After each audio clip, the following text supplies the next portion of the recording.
하겠습니다.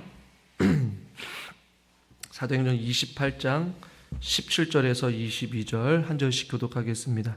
사흘 후에 바울이 유대인 중에 높은 사람들을 청하여 그들이 모인 후에 이르되, 여러분 형제들아, 내가 이스라엘 백성이나 우리 조상의 관습을 배척한 일이 없는데 예루살렘에서 로마인의 손에 죄수로 내준 바 되었으니, 로마인은 나를 신문하여 죽일 죄목이 없으므로 석방하려 하였으나 유대인들이 반대하기로 내가 마지못하여 가이사에게 상소하며 내 민족을 고발하려는 것이 아니니라.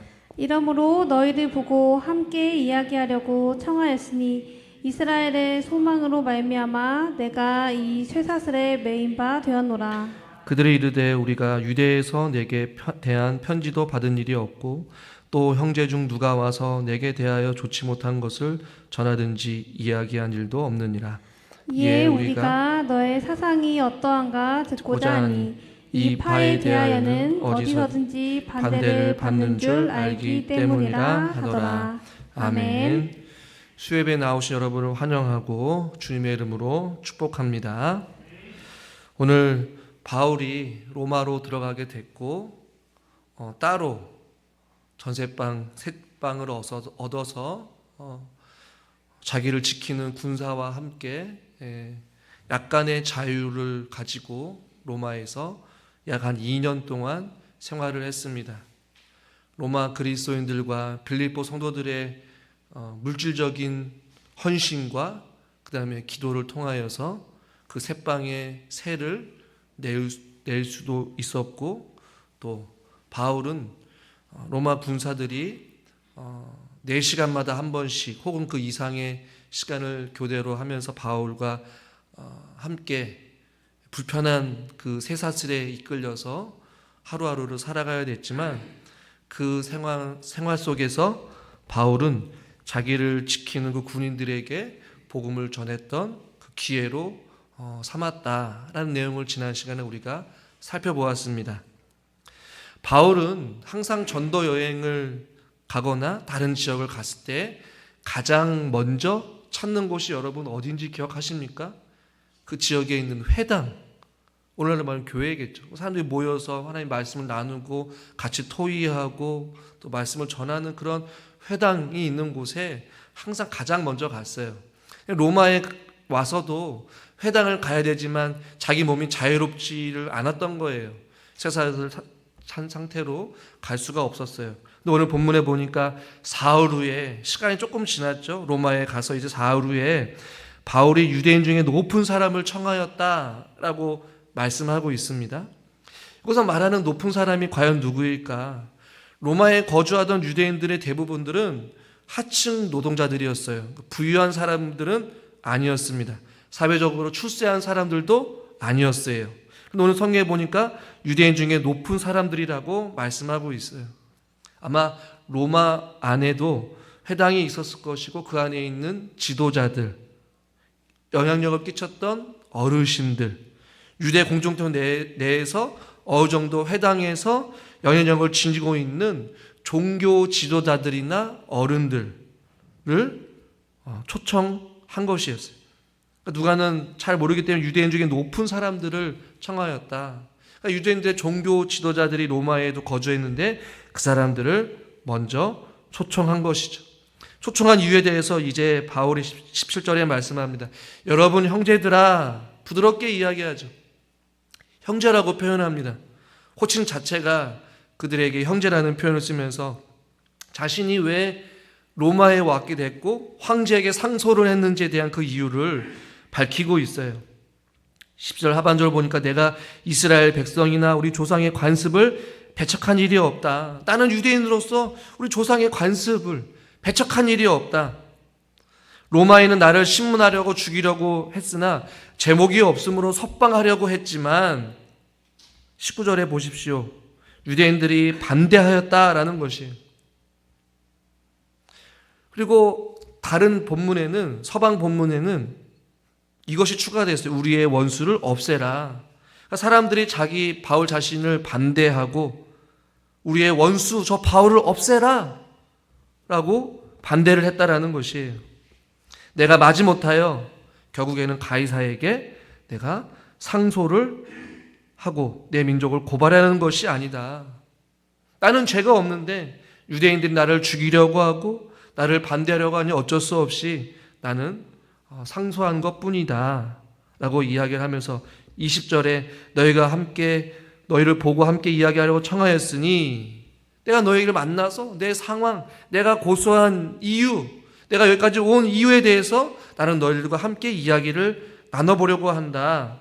나는 이스라엘의 소망으로 내가 지금 이 쇠사슬의 메인바가 되었다라는 것이죠. 그래서 자기가 죄수의 신분으로서 죄가 없지만 이 불편함을 이끌고 쇠사슬을 메고 온 것은 바로 이스라엘의 소망 때문이다 라고 이야기를 하자 그들 21절에 그들은 유대인의 높은 사람들 종교 지도자들이죠. 그러니까 이제 그들이 바울이 초청한 것에 대해서 응하면서 이야기를 합니다. 우리가 유대에서 너에게 대한 어떠한 소식 편지를 받은 일도 없고 어떤 형제 중에 너에 대해서 좋지 못한 부정적이고 비판한 너에 대해서 그 어떠한 소식도 우리가 들은 적이 없다. 이야기한 일도 없다. 그러나 22절 보십시오. 너의 사상이 어떠한가 듣고자 한다. 그래서 사상은 바울이 생각하는 것 혹은 어떠한 견해에 대해서 나는 우리가 궁금해서 듣고자 왔다. 이들이 생각하는 것은 이 파에 대해서 어디서든지 반대를 받는 줄 알기 때문이다. 그리스도인들을 유대주의의 어떤 한 파, 새로운 신종 종교로서 생각을 했던 것 같아요. 로마에 좀 거리가 있다 보니까 바울에 대한 어떤 정보는 없어요. 그러나 건너서 소문이 있었겠죠. 그러나 늘 그가 가는 곳에 유대인들의 반대가 있었음을 이들도 알았던 것 같아요.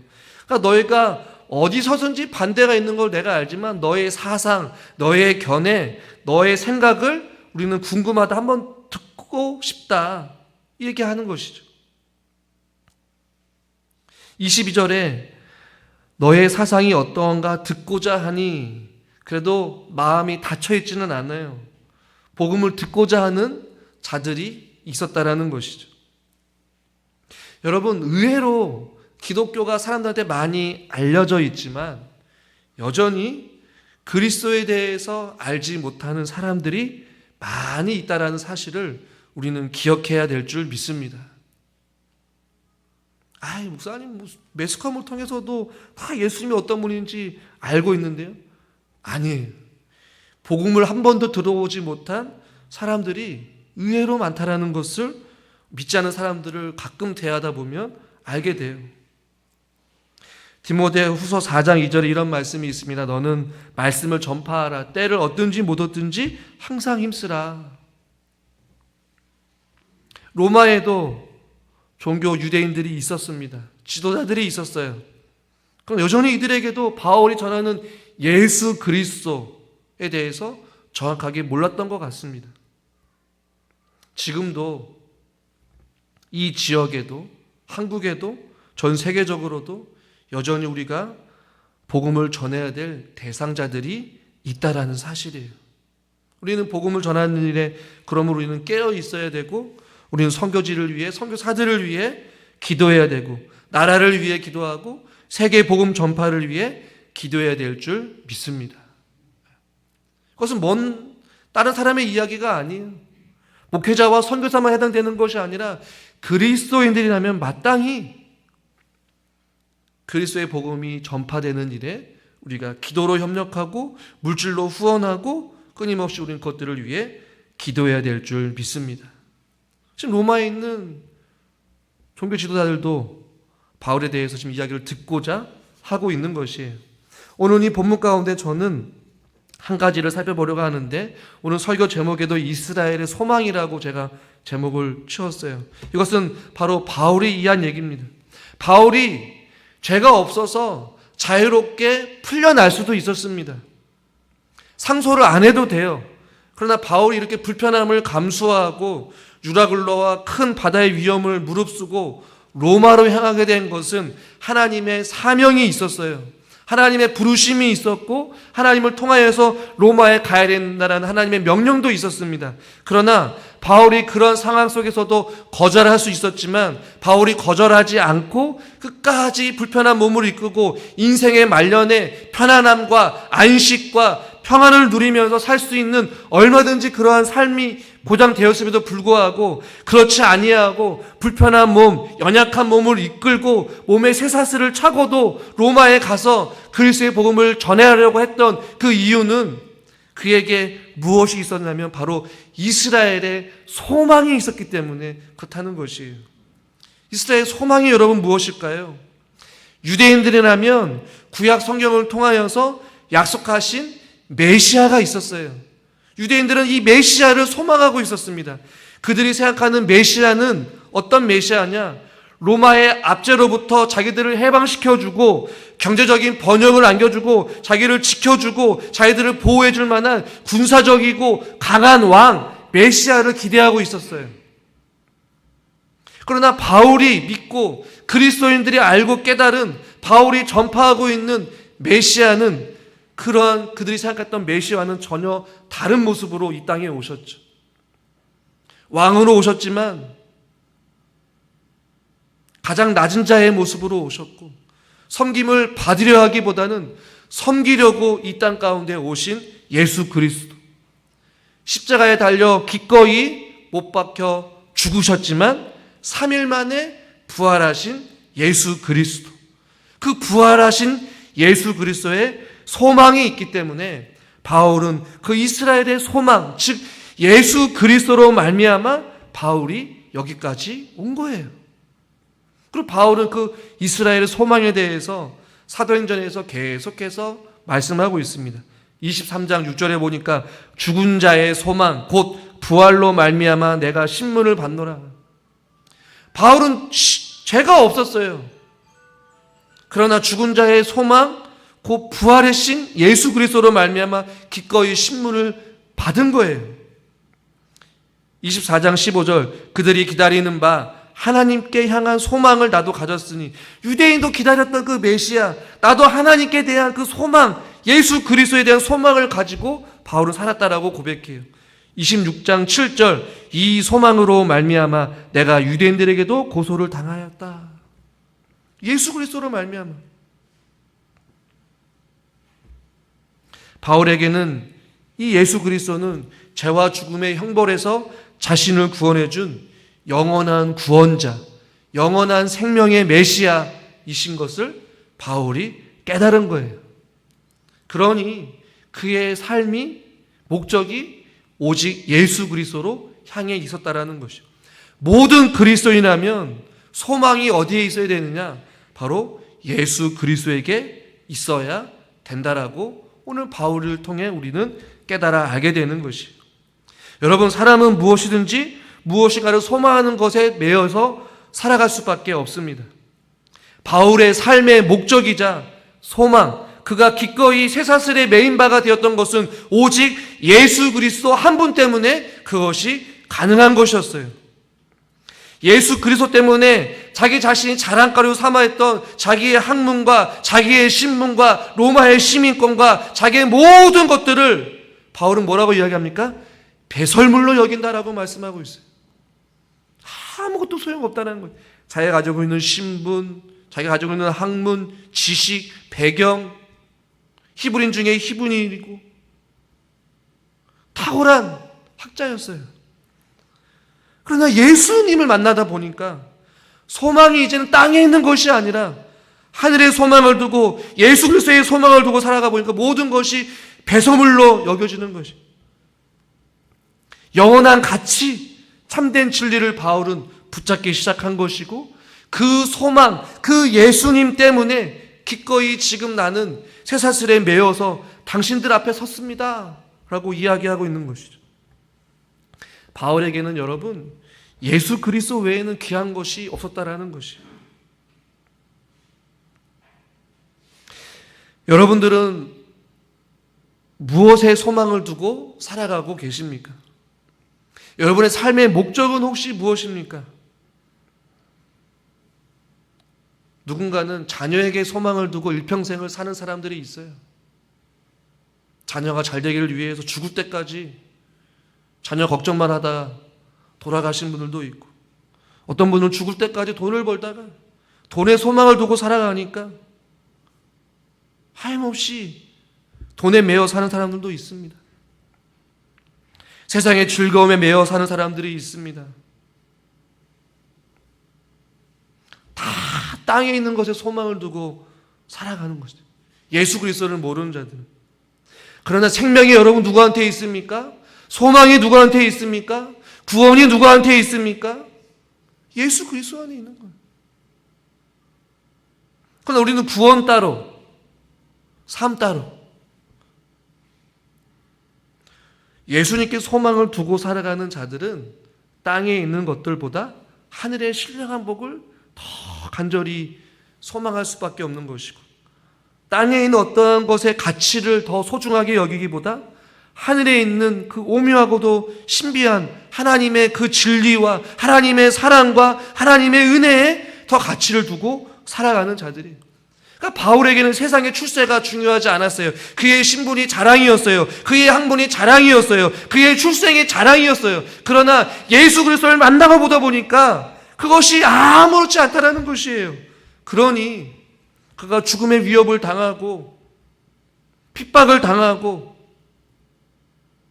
아붕채가 없어서 감옥에 갇힌다 할지라도 그에게는 기쁨이 있고 평안함이 있고 생명이 있는 거예요. 천국의 소망을 두고 영원한 삶을 바라보며 예수 그리스도에게 주어진 그 사명, 그 빚진 자로서의 소명을 감당하기 위해 그는 인생의 말년에도 조금도 자기의 생명을 귀한 것으로 여기지 아니하고 살아가게 됐던 그 바울의 모습을 보게 되는 것입니다.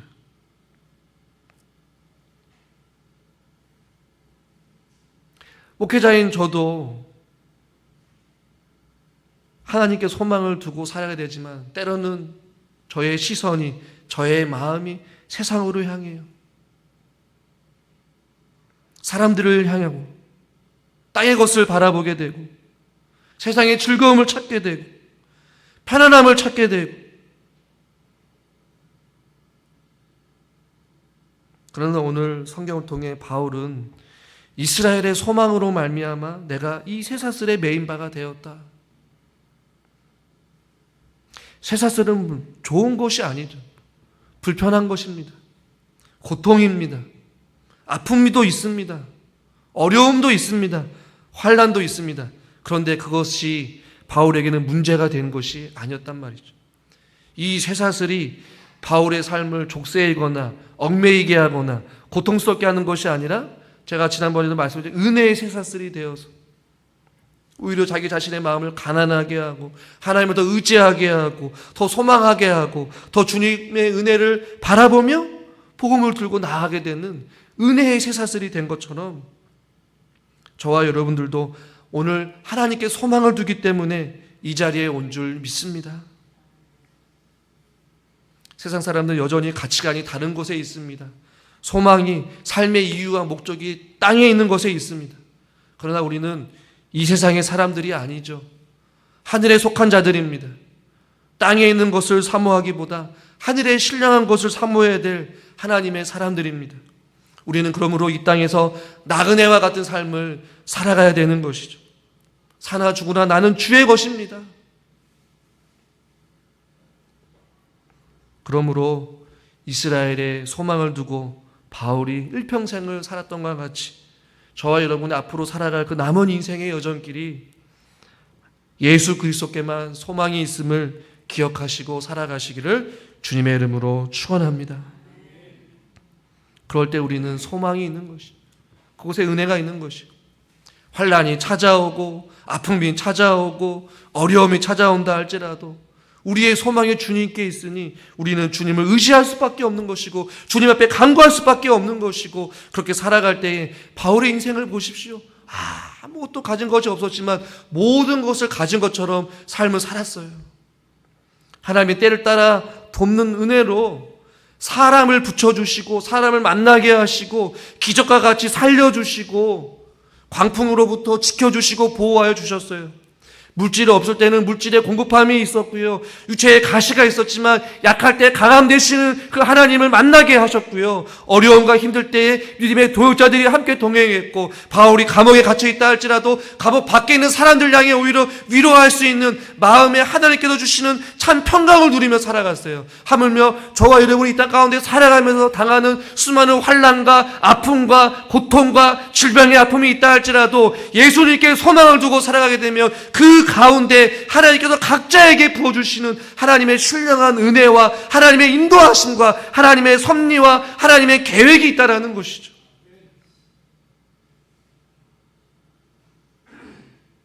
저에게도 목회를 하면서 내년을 계획하고 준비하면서도 여러 가지 고민이 있지만 제가 할 수 있고 제가 결정할 수 있는 게 없더라고요. 사람에게 기대하기보다 하나님께 소망하고 하나님께 매달려 기도하면서 하나님의 교회니 하나님께서 우리 교회를 붙잡아 주시고 하나님께만 소망이 있고 하나님께만 은혜가 있고 하나님께만 구원이 있으니 주여 우리 교회를 붙잡아 주시고 우리 성도들을 붙잡아 주시고 여러분도 하나님께 소망을 두시고 여러분의 자녀들을 하나님께 맡기시기를 바랍니다. 물질의 어려움으로 닿아 있는 자녀들이 있습니까?